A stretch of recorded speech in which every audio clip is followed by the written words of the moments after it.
L'adulte que vous êtes aujourd'hui s'est construit durant l'enfance. Bonjour à toutes et à tous, je suis heureuse de vous retrouver aujourd'hui dans la continuité des deux premières vidéos que nous avons déjà explorées ensemble. Dans les vidéos précédentes, nous avons parlé du concept de soi, de la manière dont certaines croyances se construisent, du transgénérationnel et de toutes ces programmations invisibles qui influencent profondément l'être humain tout au long de sa vie. Et plus nous avançons dans ces sujets, plus une réalité devient visible. Beaucoup de ce que nous pensons être nous s'est parfois construit bien avant que nous soyons capables de choisir consciemment. Car l'être humain ne naît pas avec ses peurs, ses croyances, sa manière d'aimer, sa manière de se voir ou sa manière de réagir au monde.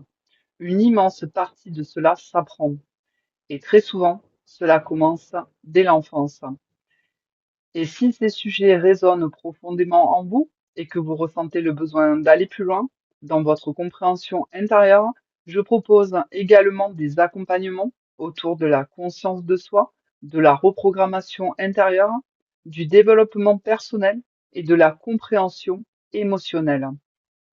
Vous pouvez retrouver toutes les informations directement sur mon site internet lettersdabundancia.com. La construction invisible de l'enfant. Depuis notre naissance, nous sommes plongés dans un monde qui nous influence bien avant même que nous soyons capables de le comprendre consciemment. Des regards, des paroles, des comportements, des émotions, des ambiances, des réactions, des tensions, des silences, des gestes d'amour ou parfois des blessures invisibles. Et très souvent, nous pensons devenir adultes uniquement grâce à nos expériences conscientes. Mais en réalité, une immense partie de ce que nous sommes aujourd'hui s'est construite bien avant que nous ayons le recul nécessaire pour choisir consciemment. Car l'enfant apprend avant même de comprendre. Il absorbe, il ressent, il observe, il enregistre, et ce qu'il voit répéter autour de lui finit souvent par devenir sa normalité intérieure, sa manière d'aimer, de réagir, de communiquer, de se défendre, de se sentir en sécurité, de se sentir digne d'amour ou parfois de survivre émotionnellement. Le cerveau humain apprend énormément par immersion émotionnelle, mais l'enfant, lui, apprend aussi énormément par mimétisme. Il observe tout. Il observe comment un homme parle à une femme, comment une femme parle à un homme, comment les adultes se regardent, comment ils se respectent ou se détruisent. Il observe si l'on écoute, si l'on humilie, si l'on rassure, si l'on crie, si l'on console, si l'on valorise ou si l'on écrase émotionnellement. Et même lorsque personne ne lui explique quoi que ce soit, son corps et son cerveau enregistrent tout. Car l'enfant n'apprend pas seulement avec les mots, il apprend avec les ambiances, les regards, les tensions, les silences, les réactions émotionnelles et tout ce qui devient normal autour de lui. Le mimétisme émotionnel. L'enfant apprend énormément à travers ce qu'il voit répéter, et souvent, ce qui est répété devient normal. Si un enfant grandit dans un environnement où la colère fait autorité, la peur contrôle, la violence impressionne, l'humiliation est banalisée ou le mépris est constant, cela peut progressivement devenir une référence intérieure, pas forcément consciemment, mais profondément, émotionnellement. À l'inverse, lorsqu'un enfant grandit dans la douceur, le respect, la sécurité émotionnelle, l'écoute, la tendresse, la coopération et la stabilité, cela nourrit aussi profondément sa construction intérieure.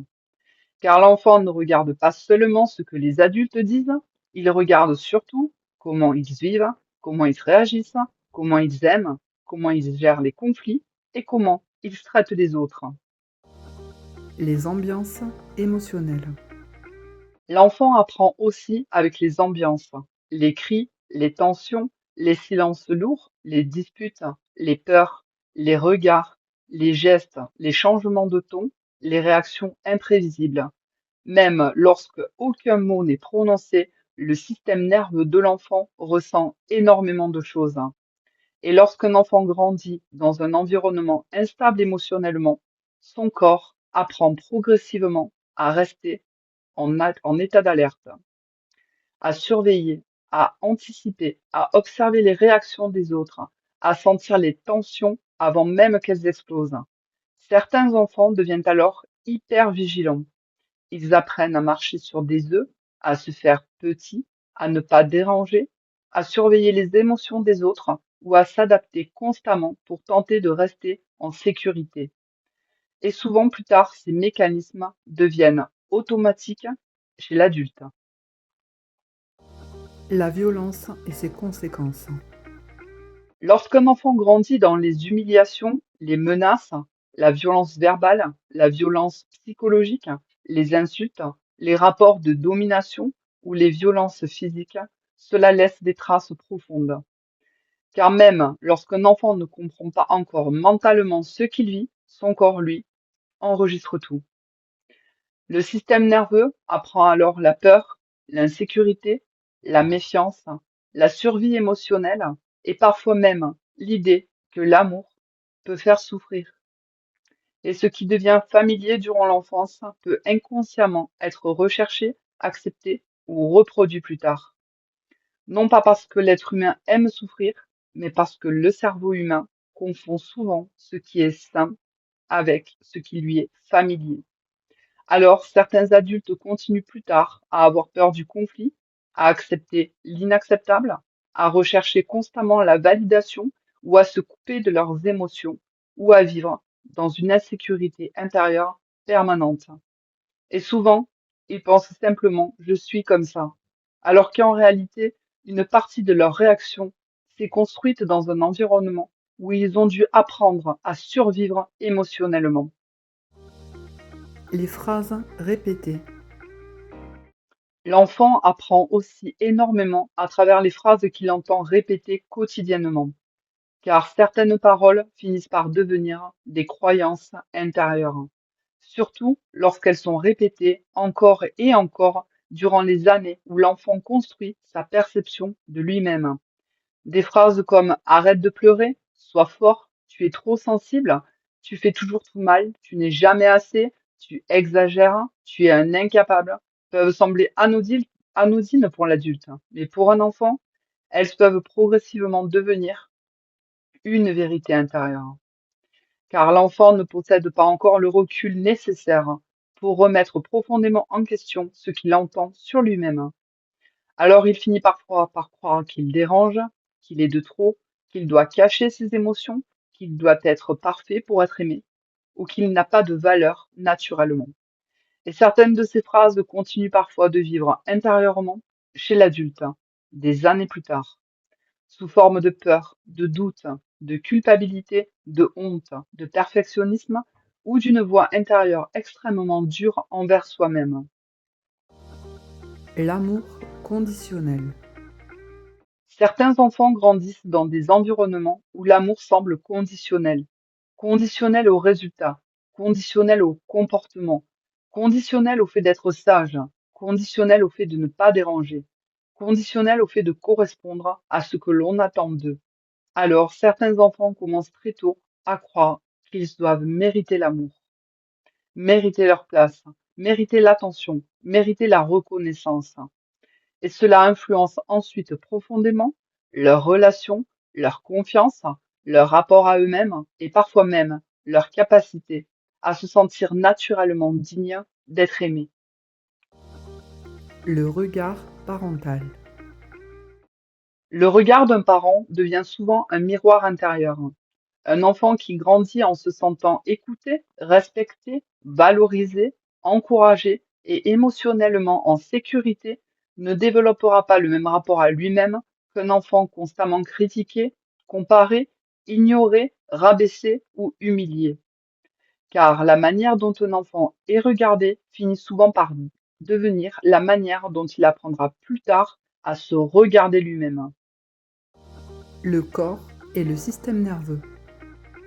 Le corps garde lui aussi une mémoire de ce que l'enfant traverse, car l'être humain n'enregistre pas seulement les expériences avec le mental. Le système nerveux, les tensions, la respiration, les réactions physiques, la posture et la manière de réagir au stress peuvent être profondément influencés par l'environnement dans lequel l'enfant grandit. Un enfant qui grandit dans l'insécurité émotionnelle peut développer des tensions chroniques, une hypervigilance, des réactions de stress importantes ou une difficulté à se sentir véritablement en sécurité. À l'inverse, un enfant qui grandit dans un environnement émotionnellement sécurisant développe souvent un rapport très différent à lui-même, à ses émotions, aux autres et à la vie. Ce qui nourrit sainement un enfant. Et heureusement, tout ce qui construit un enfant ne passe pas uniquement par la souffrance, car un enfant peut aussi être profondément nourri intérieurement par la sécurité, la douceur, l'écoute, la présence, la stabilité émotionnelle et le respect. Un enfant a besoin de sentir qu'il peut exister sans avoir peur, qu'il peut ressentir sans être humilié, qu'il peut parler sans être rejeté, qu'il peut faire des erreurs sans perdre l'amour qu'on lui porte. Il a besoin de sentir que ses émotions comptent, que ses besoins comptent et qu'il a de la valeur simplement parce qu'il existe. Un environnement sain ne signifie pas un environnement parfait, car aucun parent n'est parfait, mais ce qui nourrit profondément un enfant, c'est aussi la capacité des adultes à reconnaître leurs erreurs, à reparer après les conflits, à écouter, à rassurer et à redonner de la sécurité émotionnelle. Car un enfant n'a pas besoin de perfection, il a surtout besoin de sécurité, de cohérence, de présence et d'amour. Conclusion. L'enfance ne façonne pas seulement nos souvenirs, elle influence aussi la manière dont nous percevons le monde, les autres et surtout nous-mêmes. Prendre conscience que beaucoup de nos réactions actuelles ont parfois des racines bien plus anciennes que nous l'imaginons, car derrière chaque enfant, il y a déjà l'adulte de demain. Sa manière d'aimer, de communiquer, de gérer ses émotions, de se respecter, de respecter les autres, de se sentir en sécurité dans le monde ou parfois de survivre intérieurement. Et peut-être que la plus grande liberté intérieure commence justement là, dans la capacité à observer ce qui nous a construit sans nous condamner. Car à partir du moment où nous devenons conscients de certaines programmations, nous pouvons aussi commencer à les transformer avec douceur, avec recul, avec compréhension. Car ce qui a été appris inconsciemment peut aussi être réappris consciemment. Accueillir son histoire, transformer son présent. Merci profondément d'avoir pris le temps d'écouter cette vidéo. J'espère sincèrement qu'elle aura pu vous apporter de la compréhension, du recul, des prises de conscience et peut-être aussi un regard plus doux sur vous-même. Car très souvent, nous avons passé des années à nous juger sans réellement comprendre ce qui nous avait construit intérieurement. Et parfois, mettre de la conscience sur certaines choses peut déjà commencer à transformer énormément. Et si cette vidéo vous a parlé, n'hésitez pas à la partager, à laisser un commentaire ou à vous abonner pour suivre les prochaines vidéos. Merci infiniment pour votre présence et à très bientôt.